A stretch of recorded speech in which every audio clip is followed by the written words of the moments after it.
effect. It's 20 to 5 in the afternoon on the 4th February 2026. Happy New Year, I guess. I know it's been over a month since the last time I did one of these. It's been quite an eventful month, or over a month. Don't know if you can tell, but I'm a little congested.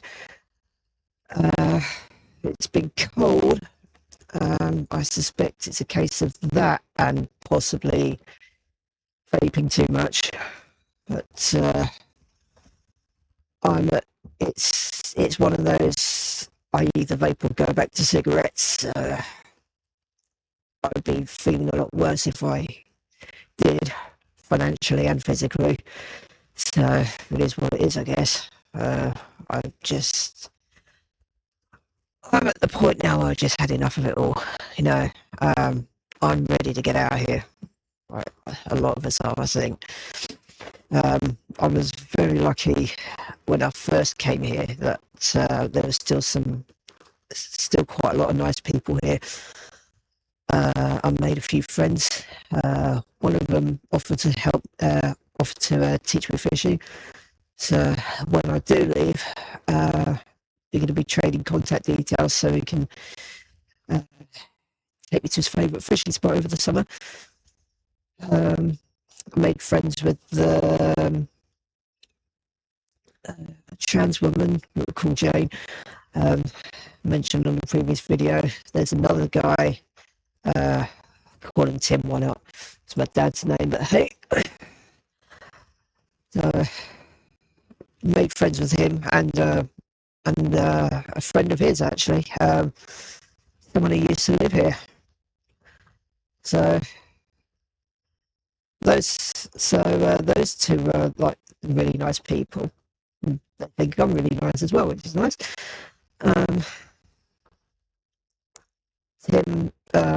Tim had a run-in with, well, I'm not going to go into details obviously, but he had an unpleasant run-in that led to him checking with the landlord and the homeowner about keeping his dog here while he's moving out.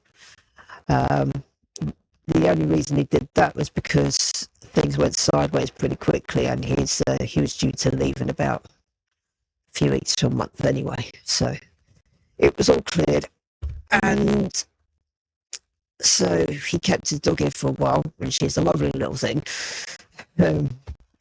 Like most of us, I think, just fell in love with her, me included. And I'm not even a dog person. Well, I'm not a dog lover, put it that way. I mean, dogs are alright. But so I was saying to Jane that once, like, I'm better with dogs than I thought I was, because that little thing loves me. She's like a crossbreed Chihuahua and something else, I think. I'm not sure. But anyway, things have started kicking off, sadly. One of the other residents was feeling vindictive and reported into the council. So went above the homeowners. So he had to leave sooner than he should have, because apparently his flat isn't quite ready yet. But I helped him move yesterday. He left me quite a few clothes. I'm not sure how many of them I'll be able to keep. But anyway, I helped him move some stuff. In the process, found out that his friend owns this van that was absolutely jam-packed by the time the poor guy was finished. But I asked him if I could borrow it for when I finally move. I gave up waiting for the council to find me somewhere because they were taking ages. Well, it was expected anyway, but I got to the point where I was sick of waiting for them and started looking for private again. And the council do have this scheme where they'll pay the landlord or letting agent the bond and up to 6 months rent in advance, which was needed in my case because I don't have a guarantor. And I had this whole rant prepared in my head which is probably best saved for a whole post on its own, but I don't know. But it just left me pretty angry at the whole housing system. Like, there's a reason on the subreddit Green and Pleasant, landlords are known as housing scalpers. So the whole issue I was having was I couldn't find a private place because everywhere I tried asking, I would either get ghosted by the letting agents or I get this whole long list back. I might have mentioned this in another video actually, of questions they were asking, like, are you employed, self-employed, what's your income, yada yada yada.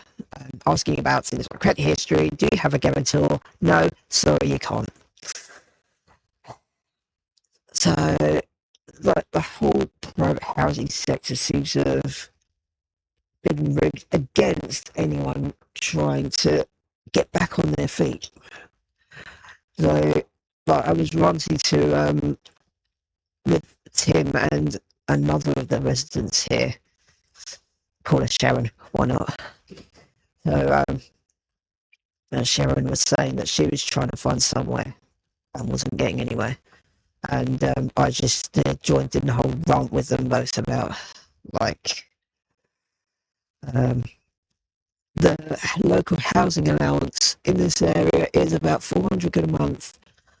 The lowest rent I had seen was about 500 or something, like 525 or something like that, which at the time I started looking for private rents was unaffordable because I was on basic universal credit and ESA, which the whole reason I lost my house in the first place is because that in itself is not enough to live on.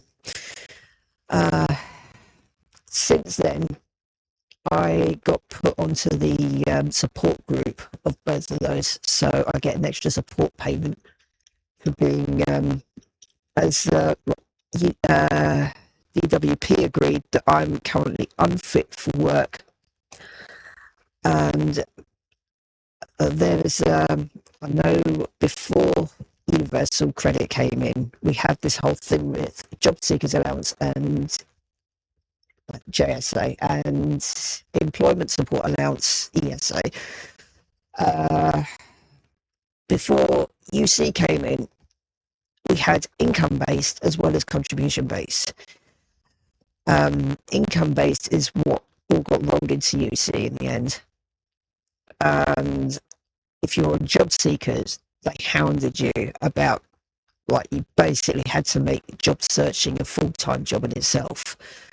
You had to keep a journal for, like, all your job seeking attempts and everything. I suspect it's still the same if you're not on the support element of UC.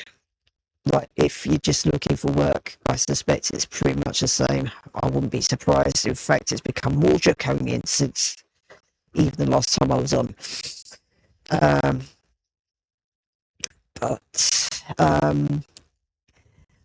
With ESA, on the old style ESA, you had two possible groups that you could fall into.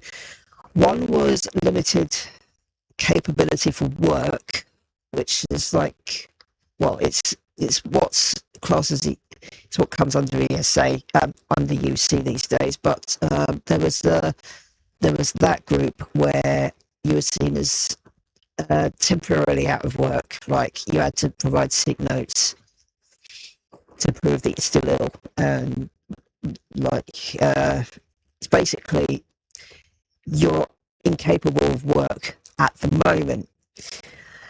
The support group for ESA is where it's seen as longer term, like there's little to no chance you're going to get any kind of work for the foreseeable future, or like possibly forever, I don't know, but it's that kind of group, and you get an extra support payment if you're in that group.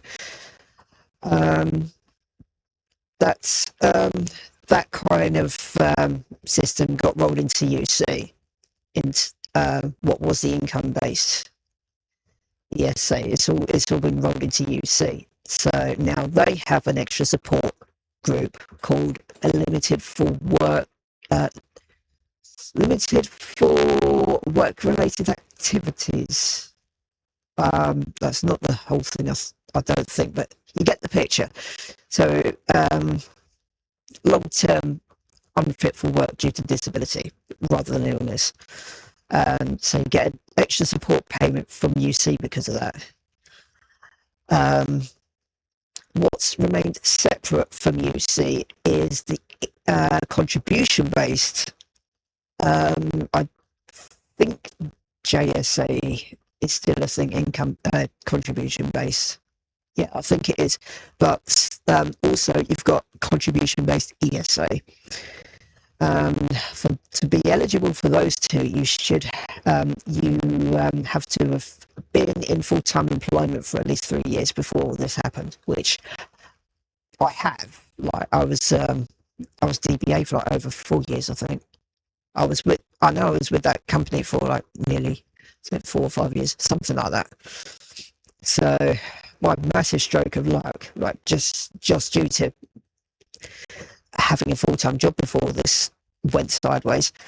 So I qualified for New Style ESA, as it's known, which gets deducted from UC, but it's paid fortnightly rather than monthly, and it's not as strict as UC. So I qualified for the support part of that as well. Like that all got deducted from me from UC. So it's not like I'm gaining or losing money or anything. It all amounts to about the same. But it's the same kind of thing.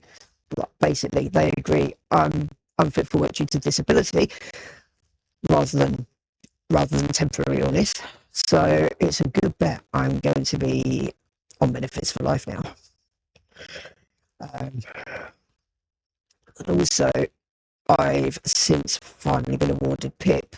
I might have mentioned in the previous video, like personal independence payment, which is notoriously ableist process to get through. I finally got awarded for it when I was getting this close to a tribunal date. So they decided to look through it again, and by someone who actually read it this time, and agreed that I was eligible for the daily standard rate, which is an extra 75 something a week.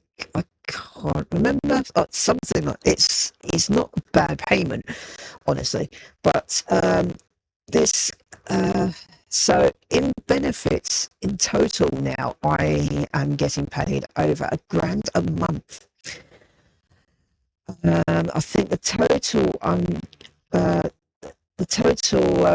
PA I'm getting paid just on benefits is something like, what was it, 12 to 14 or maybe more than that a year. So it's like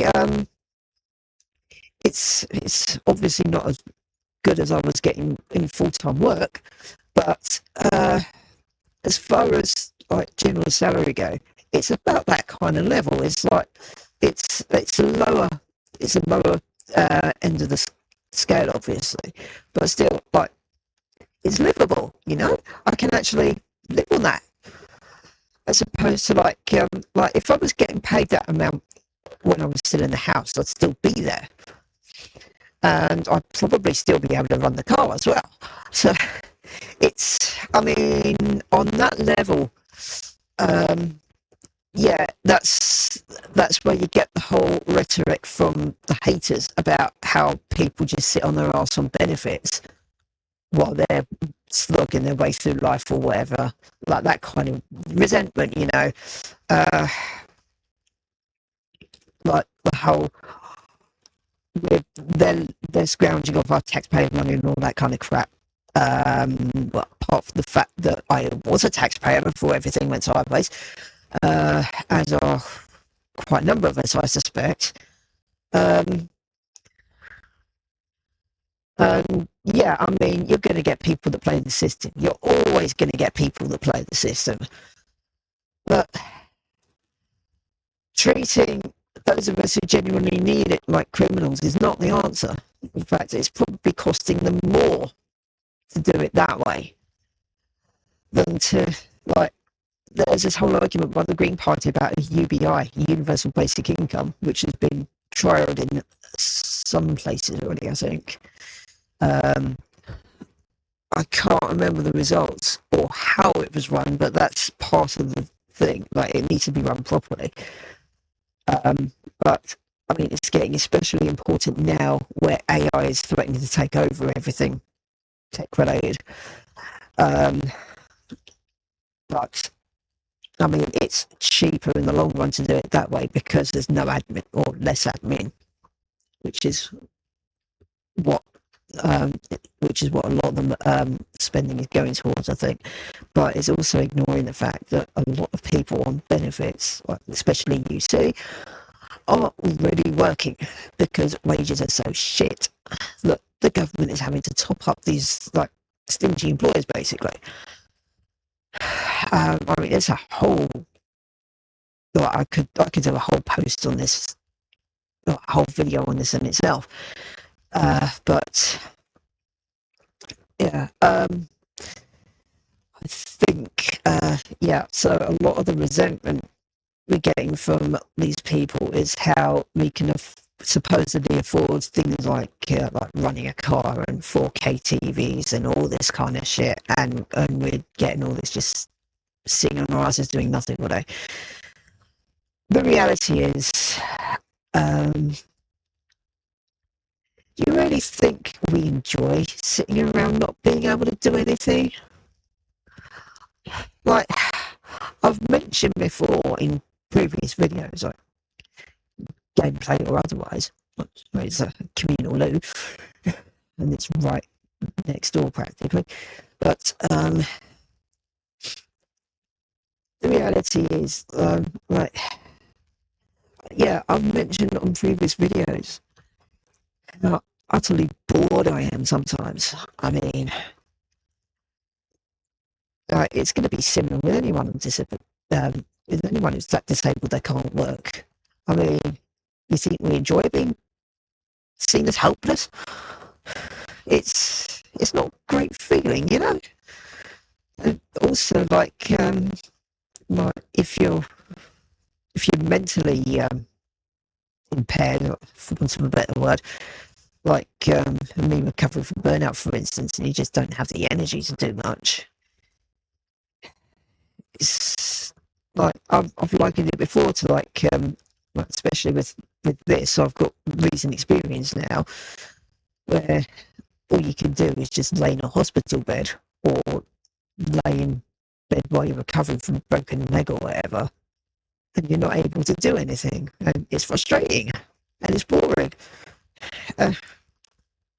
Like,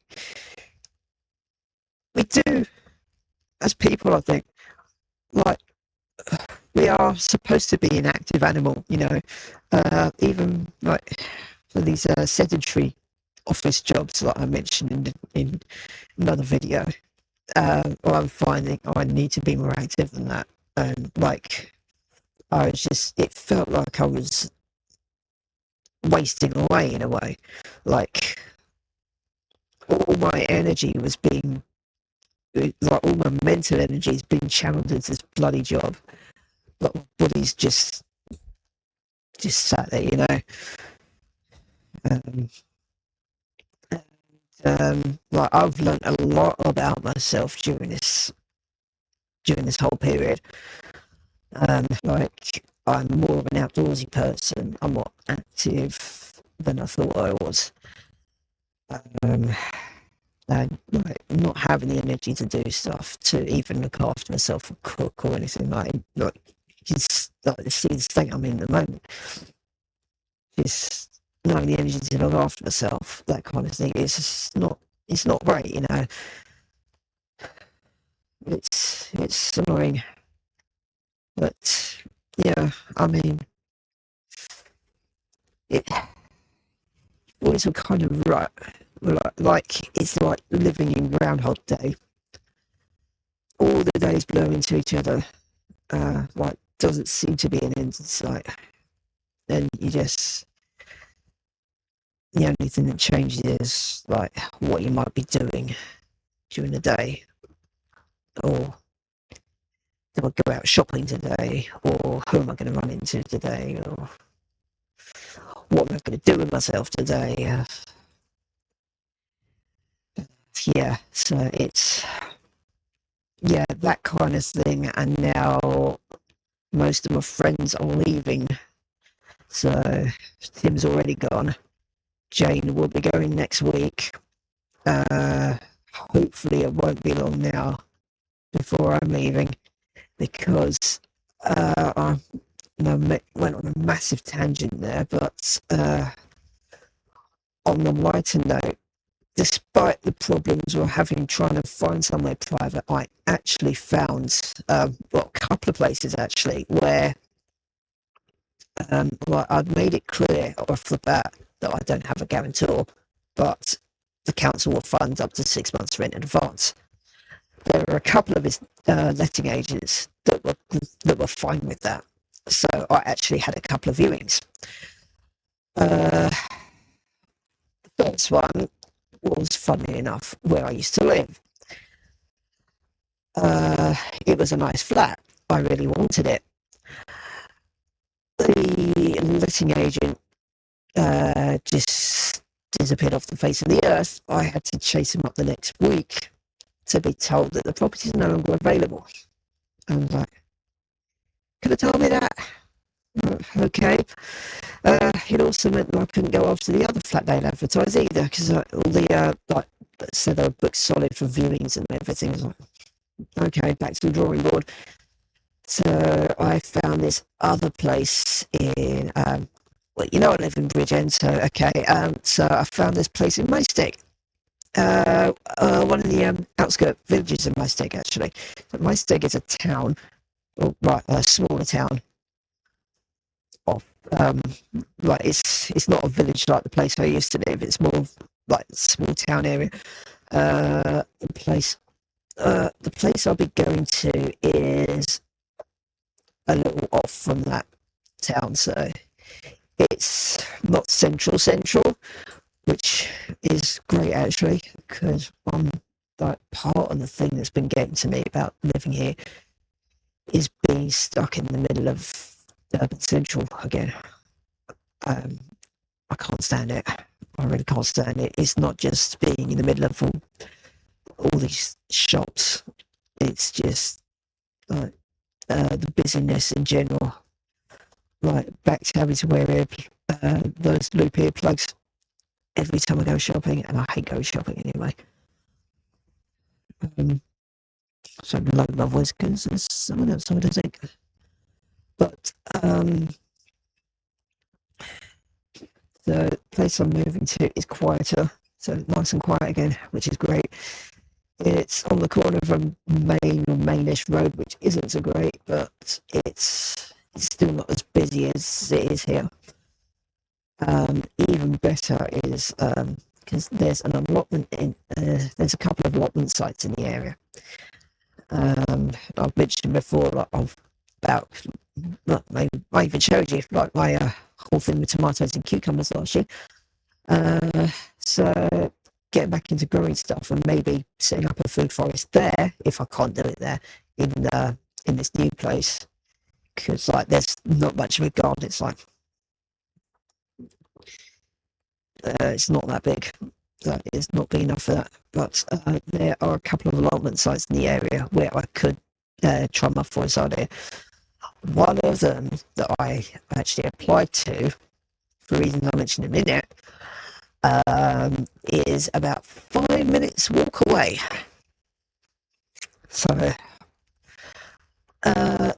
this flat I looked at, the letting agents are a lot more proactive, and I was having a chat with them about my situation and everything. I didn't even ask about things like a pet sellout this time. I just want my own place back. I especially want my own kitchen back, and having my own bathroom rather than having to share with. I mean, I'm sharing with two other guys on this floor, but it, it's still a ball ache, you know. Like what I was sharing with two other guys in the other place that I was living in, but at least here it's on this floor, but still, it'd be nice to just put my mark down on the place again, you know. It's quite a nice flat as well, actually. I mean, it's a studio, but it's a quite a big studio. In fact, I described it as a glorified studio because the kitchen is separate. It's a smallish kitchen. It's about the size of the one where when I was living with mum and my brother when we moved up to Lincolnshire. Uh, Big enough to have a decent surface space, but there wasn't much room, you know. I mean, it's probably like about that much walking space or something. I don't know, but it's my own kitchen, you know. I don't have to worry about things going missing or ending up dirty in the sink or having my food going missing, or like I can actually have a whole fridge to myself, you know. Uh, they're nicely decorated actually, and I had this thing about like a kind of a theme I want going when I next have my own place, like just more looking the outdoors indoors, because outdoorsy type, you know. So the bathroom and the kitchen have this nice it's laminated or whatever, like just dark wooden floor, like really nice actually. Shower over the bath, which is awesome. The bathroom's quite big actually compared to not as big as the other place I looked at, but the studio is also like the size of this room. Yeah, it's a bit wider, I think, and definitely longer. So, yeah, about another third longer, I think. It's quite big for a studio. So, even from the last place where, like, I showed you around the kitchen, so it was, yeah, probably about maybe a little smaller than the kitchen in my old place, like narrower and longer, but something like that. But yeah, that kind of size, anyways. I mean, I learned from the last place that I'm actually like a studio would be big enough. Like I know I had these ideas before everything went bad. Like I wanted this. I wanted a house. I wanted this nice oldie style looking house and everything. And I was like saying to one of the residents, I just like I couldn't keep on top of it. I mean, the state that my house got into after I crashed out, it's just like I took enough photos. Like it's part of the evidence I sent about that thick that I sent explaining why I need a pit, why I'm making a pit claim, why I was entitled to it. Like it looks awful in the end. It is. But yeah, I mean, I'm finding it a lot easy. Like it's a lot more manageable, and like it's still cluttered. Like you could probably see. Oh, I have shown you, in fact, but yeah, it's not it's not that bad actually. Now it's a lot more manageable. So something studio size is fine actually, and I still have my robot vacuum, which is in storage. So that's going to get a nice lot of views. And I'm actually glad now I didn't get a separate dock for upstairs. So I just vacuum is going to be taken care of by that. I can now because I'm on PIP and all this other stuff, part of all that lovely extra income I'm getting will be paying a cleaner to come in. How often, I'm not sure yet. I'll have to think about it, but maybe once a month or once every 2 weeks or something. I'm not sure yet, but it's a possibility now, is what I'm saying. And it's going to take some of the edge off. It's going to help me. It's going to help me recover without going completely crazy like I was in the house. So yeah, things like that is why we get the extra income. It's called personal independence payment for a reason. That's the kind of thing that is going towards, is helping us, helping disabled people live a more normal life.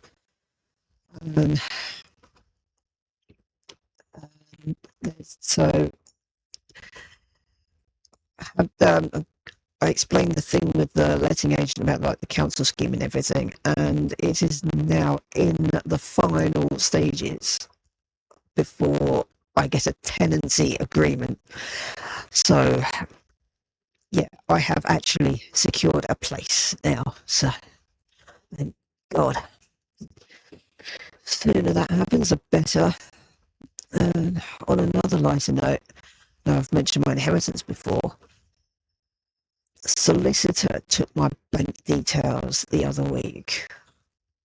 Had me go into the verification process and everything. So all I'm waiting for on that now is for them to pay the damn money into my account.